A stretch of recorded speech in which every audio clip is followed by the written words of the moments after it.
Well, welcome back, everybody. Sorry, lost us before, and we were discussing eagle shorts, but there are far more important things to look at. How about this beauty? We've got a big black mamba in the road in front of us, still coming out of the grass. This thing's probably a good 2 meters long, I would think, if not a little bit more.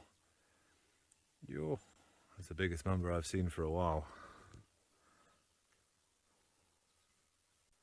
It looks like it may have recently shed skin, eh? If you have a look, if you go in close, there you go, you can see there's like bits of skin still. You can just see those sort of shiny reflective bits. Look like bits of its old skin. So that's called slothing in snakes. They do shed their skin quite regularly. Possibly why it's being a bit sluggish this morning, because it's not cold. But not in any hurry at all. But look at that smile on the face. You can see a very characteristic mamba feature there. But look at this strange way it's moving, almost as if perhaps he's trying to scrape off some of the skin off those keeled scales on the underside, perhaps.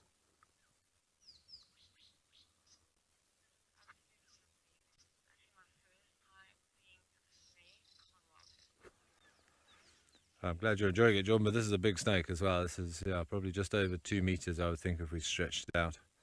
Something looks funny about its tail, though. I don't like the angle that tail's sitting at. I hope he's okay, he or she.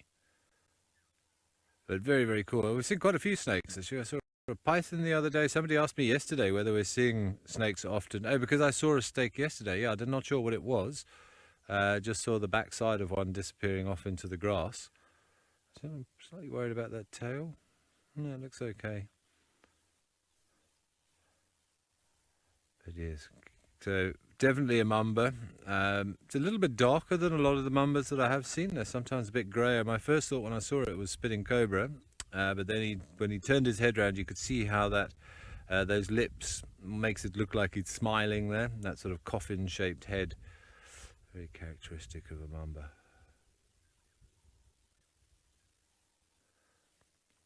Of course, a snake with a fearsome reputation out here. Not actually pound for pound the most venomous snake we have out here. That title is held by the boomslang, but a completely different venom type means that it's not quite as dangerous.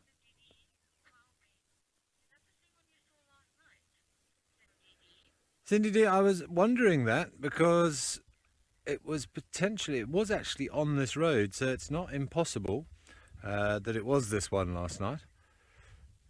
But it's very difficult to say. It was a similar colour, and I would think of similar size, and I'm trying to think whereabouts we saw it, but it probably was, well, I'm on Rebecca's at the moment, and it potentially was on this road, so it might be the same snake, but I wouldn't be able to tell you for sure.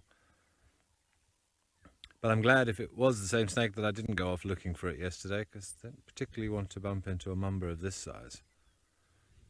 This thing, if we'd have given it a shock, could easily rear up.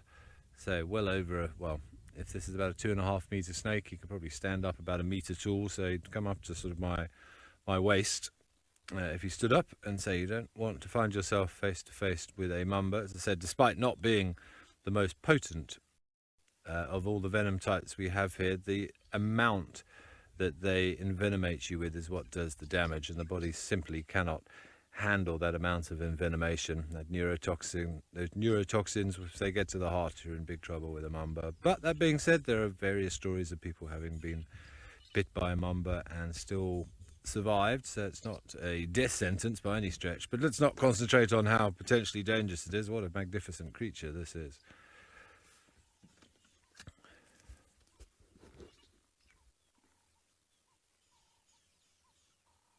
So there's some strange sort of, I think it's recently shed skin. That's the best thing I can suggest, because there are some funny sort of remnants of what look like they could be sort of shiny scales, so possibly sometime in the last day or two it has shed that skin.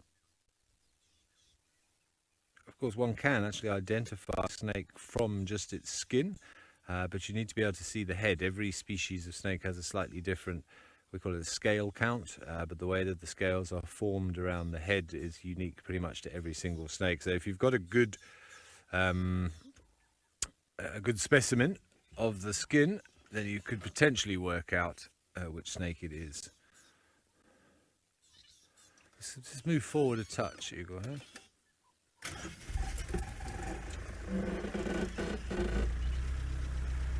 Just going around the corner. Let's see if we can change up the angle. Get you guys a better look. Whoop. Oh, he's just stood up in the road. Look at that. See the way they can raise their front quarters up like that.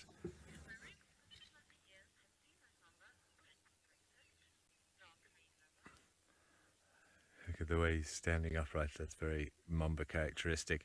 Dark mane lover, well, yeah, leopards can take snakes. I seem to recall that Mrips had a bit of a run-in with a puff adder when he was younger that didn't go so well for him, so maybe he's learnt from his mistakes.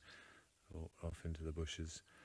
I don't know of any... leopards certainly have taken pythons before. I've never heard of or seen a leopard take a mamba.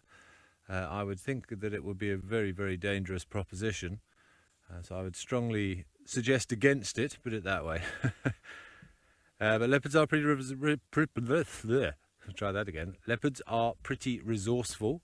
So you never know, but I think it would be a foolish leopard to take on a mamba, particularly of that size, although in fairness size has nothing to do with it. A mamba is a dangerous proposition regardless. Okay, the mamba has disappeared off into the bushes.